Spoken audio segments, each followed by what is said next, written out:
Čaute ľudia, v dnešnom videu budem porovnávať hardtail, čo je bicykel, ktorý vzadu nemá odpruženie, a celoodpružený bike, ktorý má odpruženie aj vpredu, aj vzadu. Čiže ako prvú vec tu máme komfort jazdy na skokoch. Záleží, či má skok dopad alebo dopad nemá. A potom na hardtaili, keď má skok dopad, tak je to úplne v poriadku. Keď ho doletím, samozrejme keď ho nedoletím, tak už to také v poriadku není, lebo keďže zadu nemám odpruženie, tak proste ma z toho bolia členky, kolena a tak. A zatiaľ čo na celoodpruženom bajku, keď nedoletím nejaký skok, tak to je celkom v pohode, lebo tam to za mňa vyrieši bicykel a už ma to z toho tak nebolia nohy. Potom tu máme skoky bez dopadu, kde dopadám tzv. Na placku, čiže nemám tam dopad. Na hardtaili je to dosť nepríjemné, hlavne mi môže, keď jazdím voľné pedále, no tak mi môže spadnúť noha z pedálu, alebo, čiže keď je nejaký vyšší skok bez dopadu, no tak vtedy je to úplne nahor, lebo proste máš z toho bolia celé nohy, proste môže mi spadnúť noha z pedálu a celé ma to proste tak odskočím z toho a stratím rýchlosť, ale pri celoodpruženom bajku tak je to úplne v poriadku, vtedy to za mňa vyrieši znovu bicykel a je to úplne v pohode, ešte nestratím žiadnu rýchlosť, ani ma z toho nebolia nohy a je to úplne v pohode. Ďalej tu máme downhill, čo je druhá vec, a vtedy na celoodpruženom bajku mám viacej stability, neodskakuje mi to tak, aj mám lepší grip na tom, môžem ísť teda rýchlejšie, lebo napríklad keď som bol v bike parku, kde chodím dosť často do Drozdova, tak tam, kde sú tie strmé pasáže s koreňmi a s kameňmi, no tak som tam nemohol ísť tak rýchlo, lebo ma to celé tráslo, boleli ma členky a aj kolena. A vtedy, keď som tam potom išiel na tom celoodpruženom bajku, tak to bolo úplne v pohode. Proste na tom hardtaili je to také, že mi to odskakuje celé, potrebujem viacej techniky na to, aby som nespadol. A keď idem rýchlo, tak už ma z toho bolia ruky, členky aj všetko. Ďalej tu máme potom výšlap, to je tretia vec, a vtedy na mojom celoodpruženom bajku všetci vraj hovoria, že to nie je také dobré, lebo strácam viacej energie, ale podľa mňa je to úplná blbosť, pretože aj vďaka tomu tlmiču tak nestrácam podľa mňa toľko energie, a hlavne, že teraz u mňa je to úplne iné, keďže na mojom starom hardtaili sa mi nešlapalo tak dobre, keďže som tam nemal teleskopickú sedlovku, ktorú už na tomto mám, a vtedy sa mi proste lepšie šlape, keď si môžem dať sedlo hore, nebolia ma to kolena, keď ich môžem vystierať, a podľa mňa je to oveľa lepšie na tom celoodpruženom bajku, lebo tam mám poprvé viacej prevodov a ešte mám aj tam tú teleskopku, takže aj keď voľako silnejšie šlapnem a proste stratím energiu kvôli tomu tlmiču, tak je to pre mňa úplne v poriadku. No a keďže som vám na začiatku videa zabudol predstaviť bajky, tak vám ich ukážem teraz. No takže ako prvý bike tu máme tento, je to môj bike, na ktorom teraz jazdím, je to Ghost Kato FS2, je to celoodpružený bike, vpredu má vidly sú RockShox, aj vzadu má tlmič RockShox.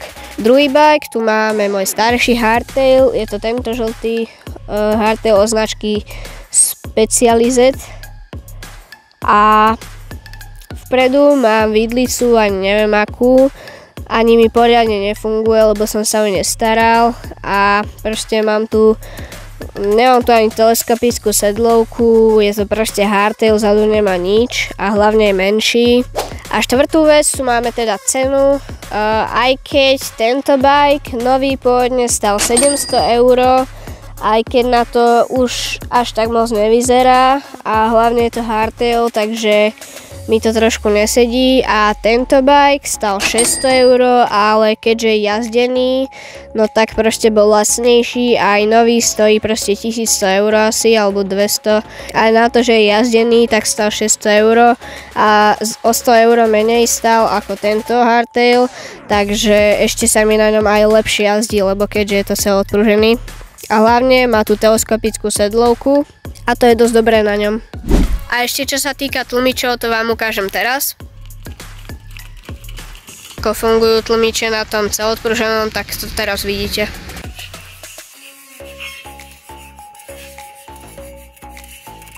Čo sa týka radenia na tom žltom hardtaili, no tak to je také, že vzadu mám 9 prevodov, vpredu mám 0, no teda vlastne 1, keďže vpredu nemám prehadzovačku. A na tom druhom bajku, na tom celodpruženom, tak tam mám aj vpredu prehadzovačku, vzadu mám 10 prevodov a vpredu 3.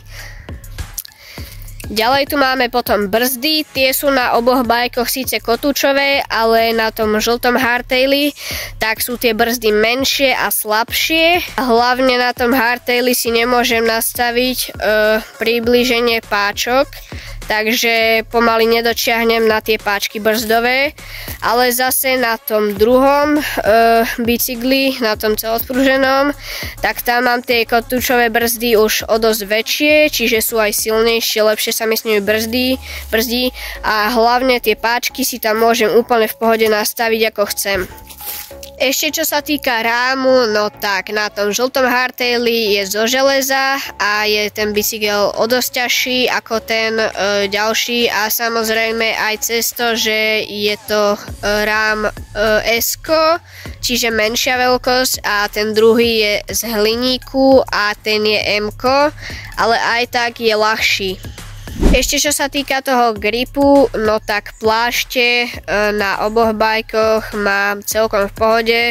Hlavne na tom novom, na tom celodpruženom, tam mám plášte od značky Maxxis, takže to je dosť dobré. Mám tam super grip a je to určite lepšie ako na tom žltom.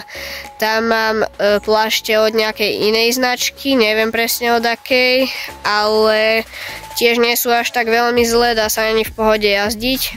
A vlastne až teraz ma napadlo, že ešte som vám neukázal zvuk týchto bajkov, ale keďže ten žltý bajk, niečo sa s ním stalo a nejaká vec sa mi tam vzadu pokazila, tak nejde točiť koleso. Takže vám ukážem zvuk iba na tomto celodpruženom a aspoň to vám ukážem. A keďže už tu nemám nikoho, kto by mi vedel podržať kameru, no tak vám to budem ukázať musieť bez obrazu, čiže budete počuť čisto iba zvuk, lebo nemám 8 rúk. Tak snad ste to počuli aspoň trošku a teraz už pre dnešok by to bolo všetko, vám poviem u mňa doma. Ale ešte predtým by som chcel povedať, že videá budú vychádzať každý pondelok a každý štvrtok. Pre dnešok by to bolo všetko, ak sa ti video páčilo, daj mi like, a keď sa ti páči moja pravidelná tvorba, tak mi odber. Čau. A keďže YouTube odporúčuje viacej videá na 8 minút, no tak vám som teraz hovorím veľké fotky z dovolenky.